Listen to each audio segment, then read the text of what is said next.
If you love Baltimore sports, you'll love WNST.net. People are very passionate about it. People are hungry for a winner. They want them to be good. And speaking of the tailgate, I mean, there are people there that their week revolves around the tailgating. They have these huge, elaborate cookout setups. It's a Penn State type of thing. It looks like they came on Thursday. One guy took his whole show to Lambeau Field when they played the Packers this year, and he said, "I wanted to be part of it." And the Packers were so impressed with the number of people he brought and the complexity of his setup that they tell him, "Hey, come back anytime. We always have a place for you." So you're right, but I mean, you come on a Friday night. You want to have some fun? Come on a Friday night when there's a good high school football game, and you'll see passion like you can't believe.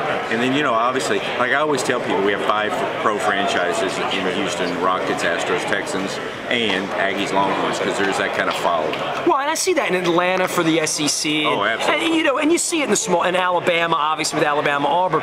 But when I got down there, I thought, Texans, kind of a secondary franchise because the Oilers were the first one, and will people ever fall? And let's be honest, the Oilers left for the same reason the Colts left. People stopped supporting the team, and the stadium's just stunningly beautiful. I think Reliant Stadium's as good as it is. The Colts got Camden Yards built, in effect, and the Texans got 3 beautiful facilities built: a football stadium, a brand new basketball arena, and a brand new baseball place. So it served its, I say brand new. The Orioles have been in since '92, and the Astros this year celebrate their 10th year in Minute Maid Park. Well, at least they haven't changed the name of that one 55 times like they. Well, it was Enron Field. Enron, right? Yeah, but it's a beautiful place, and it's a great place to watch a game, much like Camden Yards. Oh, I've enjoyed myself. I've been down there for some games as well. All right, let's get on to baseball. Since you do football, you do a lot of football. I do a lot of NBA too. Okay, so has that been a good, fun reach out for you? I mean, I love it. I always think of you as a baseball guy. Right. I love. You know what I like about the NBA? I covered 3 teams. I've covered the Mavericks, the Wizards, and the Bulls.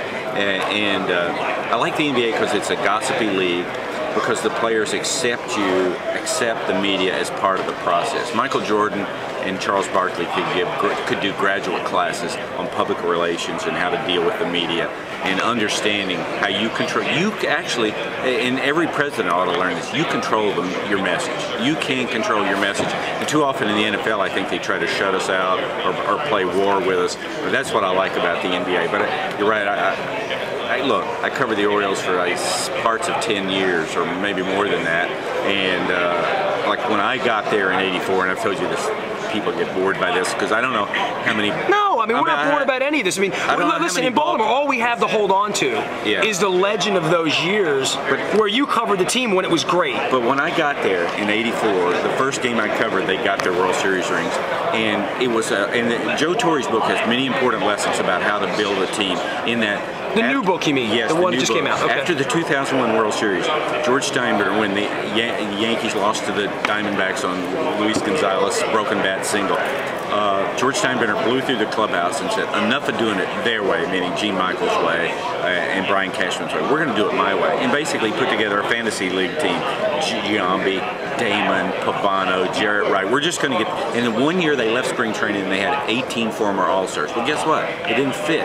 The strength of those Yankee teams that won 4 championships were Brocious and O'Neill. I mean, they weren't the strength, but in times of crisis, you need guys that put team first, and that's what Brocious, O'Neill, Girardi, people like that. And there will always be crisis. The whole was great, yeah, and the whole was greater than the sum of the parts. And when you have a guy like A-Rod, is a me guy. Jeter is all team. Jeter, to me, is one of the greatest players I've ever covered, both in what he gives you on the field and off the field. And so the lessons were in the first years of Peter Angelos. The Orioles had to spend on free agency because they let the farm system go to hell. And so they bring in Lynn, Lacey, Ossie. They go and trade. You were there for the first wave of that. If you love Baltimore sports, you'll love WNST.net.